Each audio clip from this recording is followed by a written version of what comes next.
La iglesia apenas resultaba iluminada, a pesar de todas las luces que habían entrado, porque la mayor parte de la multitud había desaparecido. Todos se dirigían por las naves laterales, sorteando los bancos hacia una abertura que había al pie del púlpito, y se deslizaban por ella sin hacer el menor ruido. Avancé en silencio, me metí en la abertura y comencé a bajar por los gastados peldaños que conducían a una cripta oscura y sofocante. La cola sinuosa de la procesión era enorme. Al verlos a todos rebulliendo en el interior de aquel sepulcro venerable, me pareció horrible de verdad. Entonces me di cuenta de que el suelo de la cripta tenía otra abertura por la que también se deslizaba la multitud, y un momento después nos encontrábamos todos descendiendo por una escalera abominable, por una estrecha escalera de caracol, húmeda, impregnada de un color muy peculiar que se enroscaba interminablemente en las entrañas de la tierra, entre muros de chorreantes bloques de piedra y yeso desintegrado. Era un descenso silencioso y horrible. Al cabo de muchísimo tiempo, observé que los peldaños ya no eran de piedra y argamasa, sino que estaban tallados en la roca viva. Lo que más me asombraba era que los miles de pies no produjeran ruido ni eco alguno. Después de un descenso que duró una eternidad, vi unos pasadizos laterales o túneles que, desde ignorados nichos de tinieblas, conducían a este misterioso acceso vertical. Los pasadizos de aquellos no tardaron en hacerse excesivamente numerosos. Eran como impias catacumbas que parecían amenazadoras, y el acre olor a descomposición que despedía fue aumentando hasta hacerse completamente insoportable. Seguramente habíamos bajado hasta la base de la montaña y quizás estábamos por debajo incluso del nivel de Kingsport. Me asustaba pensar en la antigüedad de aquella población infestada, socavada por aquellos subterráneos corrompidos. Luego vi el cárdeno resplandor de una luz desmayada y oí el murmullo insidioso de las aguas tenebrosas. Sentí un nuevo escalofrío. No me gustaban las cosas que estaban sucediendo aquella noche. Ojalá que ningún antepasado mío hubiera exigido mi asistencia a un rito de este género. En el momento en que los peldaños y los pasadizos se hicieron más amplios, hice otro descubrimiento. Percibí el doliente acento burlesco de una flauta y súbitamente se extendió ante mí el paisaje ilimitado de un mundo interior. Una inmensa costa fungosa, iluminada por una columna de fuego verde y bañada por un vasto río oleaginoso que emanaba de unos abismos espantosos, insospechados, y corría a unirse con las islas negras del océano inmemorial. Desfallecido, con la respiración agitada, contemplé aquel averno profano de leproso resplandor y aguas mucilaginosas. La muchedumbre encapuchada formó un semicírculo alrededor de la columna de fuego. Era el rito del invierno, más antiguo que el género humano y destinado a sobrevivirle, el rito primordial que prometía solsticio y primavera. Después de las nieves, el rito de fuego, del eterno verdor, de luz y de la música. Y en aquella gruta estigia vi cómo ejecutaban todos el rito y adoraban la nauseabunda columna de fuego y arrojaban el agua a puñados de viscosa vegetación que resplandecía con fosforescencia pálida y verdosa. Y vi también, fuera del alcance de la luz, un bulto amorío, achaparrado, que tocaba la flauta de modo repugnante, y mientras tañía la criatura monstruosa, me pareció oír también unas notas apagadas en la fétida oscuridad, donde nada podía ver, pero lo que más me llenaba de espanto era la columna de fuego. Brotaba como un surtidor volcánico de las negras profundidades. No arrojaba sombra como una llama normal y bañaba las rocas salitrosas de un verdor sucio y venenoso. Todo aquello hirviente combustión no producía calor, sino únicamente la viscosidad de la muerte y la corrupción. El hombre que me había guiado se escurrió ahora hasta colocarse junto a la horrible llama y ejecutó unos rígidos ademanes rituales hacia el semicírculo que le miraba. En determinados momentos del ceremonial, los asistentes rindieron homenaje de acatamiento, especialmente cuando levantó por encima de su cabeza aquel detestable Necronomicon que llevaba consigo. Yo también tomé parte de todas las reverencias, puesto que había sido convocado a esta ceremonia de acuerdo con los escritos de mis antecesores. Después, el viejo hizo una señal al que tocaba la flauta en la oscuridad. Este cambió su débil zumbido por un tono más audible, provocando con ello un horror inimaginable e inesperado.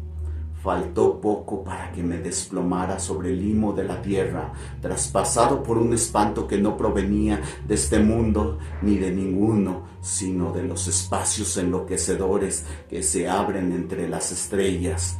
En la negrura inconcebible, más allá del resplandor gangrenoso de la fría llama, en las tartáreas regiones a través de las cuales se retorcía aquel río oleginoso, extraño e insospechado, apareció danzando rítmicamente una horda de mansos, híbridos seres alados que ningún ojo, ningún cerebro en su sano juicio había podido contemplar jamás. No eran cuervos, ni topos, ni bujarros, ni hormigas, ni vampiros, ni seres humanos en descomposición. Era algo que no consigo y no debo recordar. Daban saltos blandos y torpes, impulsándose a medida con sus pies palmeados y a medida con sus alas membranosas. Y cuando llegaron a la muchedumbre de celebrantes, las figuras encapuchadas se agacharon a ellos, montaron a horcajadas y se alejaron cabalgando uno tras otro a lo largo de aquel río tenebroso, hacia unos pozos y galerías pánicos donde venenosos manantiales alimentaban el caudal tumultuoso y horrible de las negras cataratas. La vieja hilandera se había marchado con los demás y el viejo se había quedado, porque yo me negué a cabalgar sobre una de aquellas bestias como los otros. El flautista Morfo había desaparecido, pero dos de aquellas bestias permanecían allí pacientemente. Al restringirme a cabalgar, del viejo saco salió un punzón y la tablilla, y el anciano me comunicó por escrito que él era el verdadero delgado de aquellos antepasados míos que habían fundado el culto al invierno en este mismo venerable lugar, que había sido decretado que yo volviera allí y que faltaba por celebrarse los misterios más recónditos. escribió todo esto en un estilo muy antiguo y aún dudaba yo cuando sacó de sus amplios ropajes un sello y un reloj con las armas de mi familia para probar que todo era según había dicho él. Pero la prueba era espantosa, porque yo sabía por cientos de documentos antiquísimos que aquel reloj había sido enterrado con el tatarabuelo de mi tatarabuelo en 1698. Al poco rato, el viejo echó hacia atrás su capucha y me mostró el parecido familiar de su rostro, pero aquello me hizo estremecer, porque yo estaba convencido de que se trataba solamente de una diabólica máscara de cera. Las dos bestias voladoras aguardaban y arañaban inquietantes los líquenes del suelo, y me di cuenta de que el viejo estaba a punto de perder la paciencia cuando uno de aquellos animales comenzó a moverse, alejándose del lugar. El viejo se volvió rápidamente y lo detuvo, de suerte que, con la rapidez del movimiento, se le desprendió la máscara que llevaba en lugar de la correspondiente a su cabeza. Y entonces, al ver que aquella pesadilla se interponía entre la escalera de piedra y yo, me arrojé al fondo oleginoso del río, pensando que sin duda desembocaría por alguna cavidad en el fondo del océano.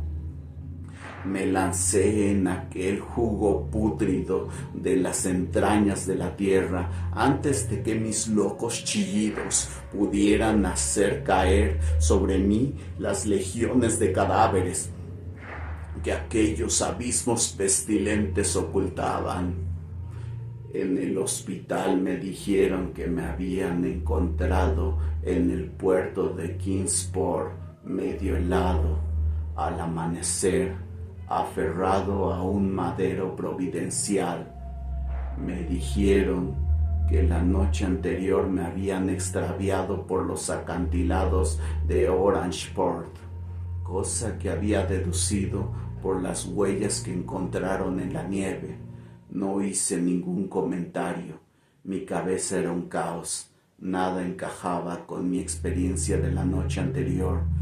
Los ventanales del hospital se abrían a un panorama de tejados de los que apenas uno de cada 5 podía considerarse antiguo. Las calles vibraban con el estrépito de tranvías y automóviles. Me insistieron en que esto era Kingsport, cosa que yo no pude negar.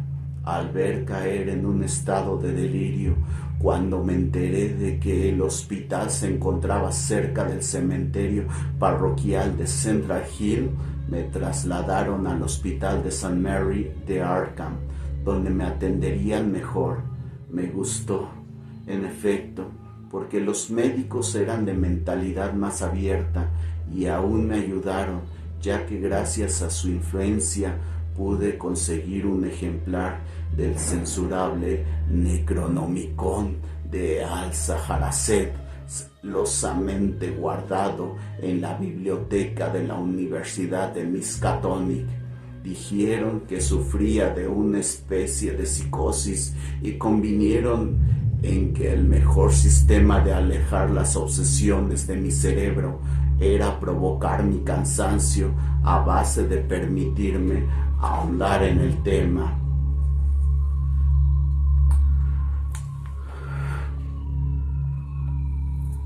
De esta suerte llegué a leer el espantoso capítulo aquel y me estremecí doblemente, puesto que no era nuevo para mí lo que contaba. Lo que había visto yo, dijera lo que dijesen las huellas de mis pies, y era mejor olvidar el sitio donde lo había presenciado.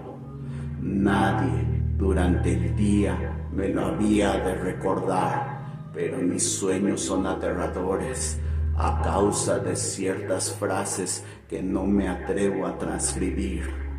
Si acaso citaré únicamente un párrafo, lo traduciré mejor que pueda de este desgarbado latín vulgar en que está escrito: las cavernas inferiores, escribió el loco Alzajarazet, son insondables para los ojos que ven, porque sus prodigiosos son extraños y terribles. Maldita la tierra donde los pensamientos muertos viven reencarnados en una existencia nueva y singular, y maldita el alma que no habita ningún cerebro. Sabiamente dijo Ibn Shakabad: bendita la tumba donde ningún hechicero ha sido enterrado, y felices las noches de los pueblos donde han acabado con ellos y los han reducido a cenizas.